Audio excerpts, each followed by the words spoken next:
This video demonstrates how to download any of my maps that I've made in Google MyMaps to Google Earth. And I'm sure most of you that have visited this site have discovered some errors I've made. I'm a Kentuckian, live in a small town, and I've driven through a lot of these cities, but I'm not familiar with them, especially the eastern cities like Philadelphia, Baltimore. I've driven through them and been to meetings in those cities, but most of the time I've flown into them rather than driven through them. So this is how you go about downloading my maps to Google Earth and making any corrections that are necessary. So this is how you do it. For an example, I'm going to use the CSX system map right there. I'll open it up. And it's a pretty big file, so it takes a little bit to download. And now to copy all these routes to Google Earth, just click these three dots in the map table and download KML. Don't check any of the check boxes, just click the OK button.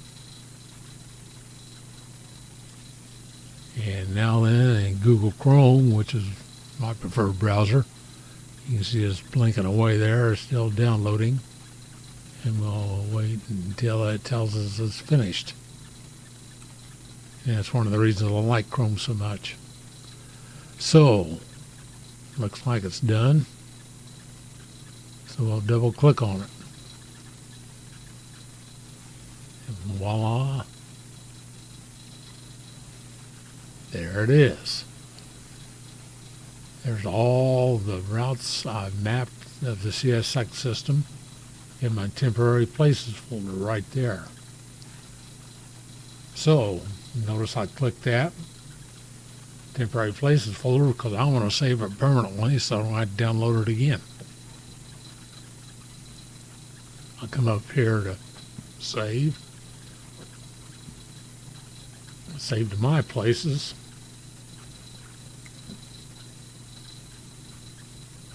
And notice it moved to CSX 2017 system map under my places. And my temporary folders is empty now. And I'm sure all of you know this already, but if you find something that's an error, you just come to one of these big cities. Let's go to Richmond, Virginia, and say I mapped something a little bit wrong here or a lot wrong.